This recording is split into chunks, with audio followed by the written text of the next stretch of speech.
के है। Narendra, good morning. Narendra, आप मेरी आवाज़ सुन सकते हैं? हाँ, गुड मॉर्निंग सर, मैं सुन रहा हूँ। गुड मॉर्निंग, गुड मॉर्निंग, बताइए। सर, मैंने इरकॉन लिया है, मेरी एवरेज करके 218 पे पड़ा है, मेरे को 900 शेयर है मेरे पास। जी।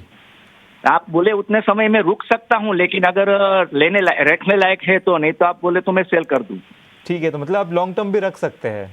हाँ, लॉन्ग टर्म सर, आप जितना बोलो उतना टाइम में रख सकता हूँ, लेकिन अपना इन्वेस्टमेंट पूरा डूबने को नहीं होना, बस यही भावना है।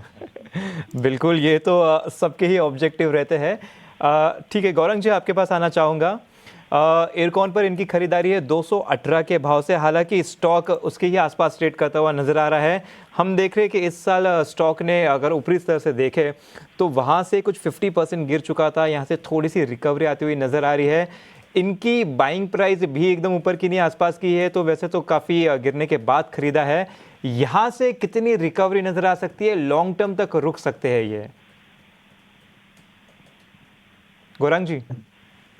जी अंश, हाँ। सबसे पहले तो मैं नरेंद्र महाराज जी को एक बात स्पष्ट रूप से बताना चाहूंगा कि नरेंद्र जी, जब आपने शेयर बाजार में निवेश किया है तो इतना ध्यान बिल्कुल रखें कि शेयर बाजार में निवेश जो होता है वो सभी जोखिमों के अधीन होता है, राष्ट्रीय स्तर पर और अंतर्राष्ट्रीय स्तर पर। पहली बात। दूसरी बात, शेयर बाजार में कोई प्रकार की गारंटी होती नहीं है कि आपका जो निवेश है वो घटेगा नहीं, या फिर आपको नुकसान नहीं होगा, या फिर आपको 100% मुनाफा ही मिलेगा। इस प्रकार की कोई गारंटी नहीं होती है।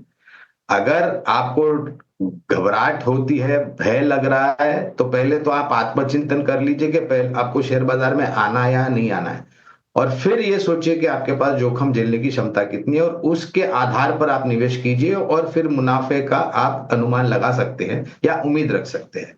अब आते हैं इनके प्रश्न के ऊपर।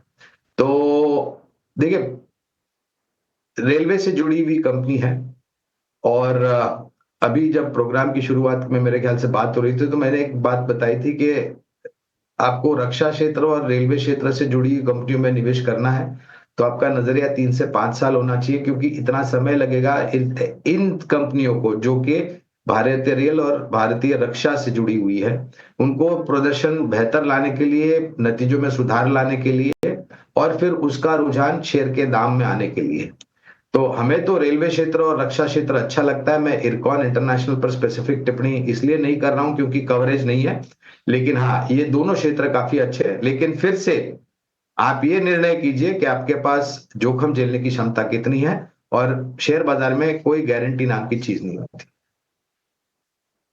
गौरंग जी, लेकिन अक्षय जी, आपके पास आना चाहूँगा। अगर आप लेवल्स बता सकते हैं, एयरकॉन पे 50% इस साल के हाई से गिर चुका है, नीचे से थोड़ी अच्छी रिकवरी आ चुकी है, जहां पर इनकी खरीदारी है उसके ही थोड़ा नीचे ट्रेड करता हुआ नजर आ रहा है स्टॉक। तो लेवल्स अगर आप देखें तो 160 160 ये एक बहुत ही अहम लेवल रहेगा। लेवल्स को फॉलो करना है। जब तक 160 संभलता है, कोई भी डर नहीं है, पॉजिटिव ही रहेगा। शॉर्ट टर्म में थोड़े फ्लक्चुएशन जरूर हो सकते हैं, क्योंकि बहुत सारे रेल और डिफेंस के जो स्टॉक्स है, रिकवरी रिकवरी के आसार दिखा रहे हैं करंट रेट से, और रिकवरी भी बहुत सारों में दिखी है। तो यहाँ से अगर रिकवरी करती है तो 255 से 280 ये दो टारगेट एरिया बनेंगे। तो स्टॉप लॉस रखना बहुत जरूरी है, क्योंकि मैं गौरंग जी से बहुत सहमत हूं कि शेयर बाजार में कोई गारंटी नहीं रहता है। गलत पड़ गए तो तुरंत आपको एग्जिट लेके दूसरे स्टॉक्स में निवेश करना है, जहां पे प्रॉफिट पोटेंशियल बने। एक ही स्टॉक से आपको मैरी नहीं करना है। तो 150 का स्टॉप लॉस ये ट्रेड में बनेगा। यहां से रिकवरी की उम्मीद कर रहा हूं, और 280 के टारगेट के लिए बने रहने की मैं राय दूंगा। टाटा पावर और नैल्को, नैल्को इन्होंने 230 के स्तर पे ख़रीदा है, और टाटा पावर की अगर हम बात करें तो ये इन्होंने 450 के आसपास की खरीदारी इनकी है। बताइए क्या रणनीति रखनी चाहिए? के बारे में पूछा तो नैल्को एक बहुत ही बढ़िया बुलरन रहा है। नैल्को में जब भी सारे स्टॉक्स 20-25% टॉप से टूटे हैं, नैल्को एक स्टॉक है जो बहुत ही रेजिलियंट रहा है, स्ट्रेंथ दिख रहा है प्राइसेस में। पर अगर यहाँ पे आप 246 के रेट में शॉर्ट टर्म देख रहे हो तो थोड़ा सा चांसेस है स्टॉक साइडवेज जा सकता है, हल्की सी गिरावट देखने को मिल सकती है। पर ये शॉर्ट टर्म का व्यू है। सपोर्ट एरिया है करीबन 225 से 230। अगर आप ये ट्रेड में कम से कम 6 महीने का का समय देके होल्ड करे तो लॉन्गर टर्म ट्रेंड अभी भी स्ट्रांग है। तो जब तक स्टॉक 210 के ऊपर है, कोई भी दिक्कत नहीं है, होल्ड करके चलना है। कुल मिला के 6 मंथ प्लस का अगर मुझे टारगेट प्रोजेक्शन करना है तो करीबन 280 से 290 का होगा, तो होल्ड करने की राय रहेगी नाल्को में। टाटा पावर की बात करें तो टाटा पावर बहुत ही एक अहम सपोर्ट से रिकवरी कर रहा है। अगर आप स्टॉक का गए 5 से 6 महीने का एक्शन देखे तो एक चीज बहुत ही उभर के आती है कि बार बार स्टॉक में 390 और 400 के स्तर से बाइंग का डिमांड देखने को मिलता है।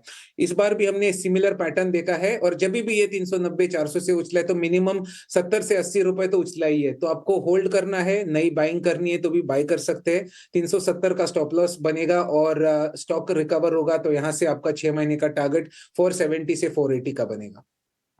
बिल्कुल, टाटा पावर पे टारगेट देखें तो ऊपर 470 से 480 तक जा सकता है। नीचे की तरफ स्टॉप लॉस यहाँ पे 370 का दे दिया गया है, वहाँ पे एक अच्छा सपोर्ट नजर आता है। नैल्को की भी बात करें तो यहाँ पे भी टारगेट ऊपर की तरफ 280 290 का रख सकते हैं। उन्होंने अपना सवाल हमें भेजा है और ओला इलेक्ट्रिक को लेकर अब ये फैसला शायद नहीं ले पा रहे होंगे। जिस तरह से हमने आज मूवमेंट देखी है स्टॉक में, गौरांग क्या कहेंगे? 110 की इनकी खरीद है और ज़बरदस्त घाटा। बातचीत हो पाए आशु से तो अच्छा हो, लेकिन बात नहीं हो पा रही। क्या रिकमेंडेशन होगी आपकी गौरांग? अभी कार्यक्रम की शुरुआत में मेरे ख्याल से आपने ही कविता जी टिप्पणी करी थी कि आज आईपीओ के ऊपर आया है ओला इलेक्ट्रिक का शेयर। मेरे ख्याल से 76 के आसपास का आईपीओ था और फिर लिस्टिंग हुई। लोगों ने ये नहीं सोचा कि बुनियादी तर्क के आधार पर इस कंपनी की बैलेंस शीट में एक बड़ी दिक्कत, जो घाटा है बैलेंस शीट में 1500 करोड़ का, वो है। दूसरी बात, जो 15 अगस्त को इन्होंने इलेक्ट्रिक मोटरसाइकिल लॉन्च करी, वो अगले साल दिवाली तक आपको हाथ में आती हुई नजर आएगी, डिलीवरीज हो जाएगी शुरू। उसके बीच में काफी सारी प्रतिस्पर्धा होगी। जिगा को लेकर के आज कुछ घोषणा हुई है और एक नए मॉडल के जो दाम है उसको लेकर के आज थोड़ा बहुत उत्साह देखने मिल रहा है। तो पहले तो डिस्क्लोजर दे देंगे कविता के आईपीओ के समय पर लंबी अवधि के लिए ओला इलेक्ट्रिक में हमारी निवेश की राय थी, लेकिन ये राय हमने लंबी अवधि के लिए दी थी, बुनियादी आधार कम से कम 1.5-2 साल की, क्योंकि इतना समय लगेगा बैलेंस शीट में थोड़ी बहुत परिस्थिति बेहतर होने के लिए, और जो घाटा है उसको किस प्रकार से कम करती है कंपनी। एक बड़ी दिक्कत यह है कि जो उपभोक्ता है वो बहुत ही नाखुश है, नाराज है इस कंपनी से, क्योंकि बहुत सारे सर्विस रिलेटेड इश्यूज है और इनके जो सर्विस सेंटर है वहां पर लोगों को तकनीकी जानकारी कम है, जिसकी बात मैनेजमेंट ने करी थी और वहां पर सही कदम उठा करके वो दूर करने की भी बात की है। तो अगर आपका निवेश 1.5-2 साल या 2.5 साल का है तो आप बने रह सकते हैं लंबी अवधि के लिए। नाराज़गी कहें या आशु जैसे शेयर होल्डर्स की नाराज़गी कहें, मेरे ख्याल से काफ़ी ज़्यादा नाराज़गी यहाँ पर ओला इलेक्ट्रिक ने अपने लिए शामिल कर ली है और जमा कर ली है गौरांग। लेकिन इस बीच एक इन हाउस रिसर्च भी हम पेश करते हैं। ओला इलेक्ट्रिक का शेयर रफ्तार पकड़ता हुआ दिखाई तो दे रहा है और इसके जो कारण है विस्तार से हमारे सहयोगी शरद दुबे समझा रहे हैं। शरद, बताइए। ओला इलेक्ट्रिक जो है फोकस में रहने वाला स्टॉक जो है उनके आईपीओ प्राइस से ज़्यादा जो है आज प्राइस आ गया है। नवंबर 21 की बात करें तो वहाँ से स्टॉक 15% भागा है और पिछले 2 सेशन में 10% से ज़्यादा का रिटर्न इन्वेस्टर्स को मिला है। लेकिन इंपॉर्टेंट ट्रिगर्स क्या है ओला के लिए, इस पे नज़र रखते हैं। सबसे पहला इन्होंने लॉन्च किया है अपनी गिग इकोनॉमी को लेके, ईवी के जो है 2 व्हीलर्स को, इनका जो प्राइसिंग है वो बहुत इंटरेस्टिंग है। 39,000 ऑनवर्ड से जो है प्राइसिंग शुरू हो रहा है, रिजर्वेशन शुरू हो गए और डिलीवरी अप्रैल अगले साल से शुरू होगा। इसके अलावा उन्होंने पावर पॉड भी इंट्रोड्यूस किया है, 9,999 रुपये का एक टाइप से पोर्टेबल इन्वर्टर है घरों के यूज़ के लिए भी। लेकिन प्राइसेस क्या है ये बताते हैं। गिग जो है 39,999 से शुरू हो रहा है। S1Z ये जो नई लॉन्च है ये 59,999 रुपीज़ से लॉन्च होगा। इसके अलावा भी इनके एग्जिस्टिंग मॉडल्स है पर वो हायर साइड में है, जैसे कि S1X, S1 Air और S1 Pro। अब बात करते हैं कंपटीशन कैसा है। अब याद रखिए गिग इकोनॉमी का सबसे सस्ता व्हीकल जो ईवी का इन्होंने निकाला है यूलू, काइनेटिक ग्रीन और ओकिनावा। इनके भी प्राइसिंग देखें तो ये जो है 59,999 से ऊपर के प्राइसिंग में है। इसके अलावा ऑफकोर्स कंपनी जो है हाल ही में अपनी कंप्लेंट्स को भी रिजॉल्व किए हैं और ओवरऑल जो है रिपोर्ट्स भी आ रही है कि अपने लगभग 500 एम्प्लॉयज़ को उन्होंने जो है ले ऑफ किया रिस्ट्रक्चरिंग को लेके। लेकिन इंटरेस्टिंग चीज़ मैं आपको बताता हूँ कि जो मार्केट शेयर है कंपनी ने रीगेन कर लिया है अक्टूबर के महीने में। अब इनका मार्केट शेयर 31% का है। इसके 2 कारण हैं। फेस्टिव सीजन सेल्स में बढ़ोतरी हुई है और जो डिलीवरी मैट्रिक्स है उसमें भी इम्प्रूवमेंट आया है।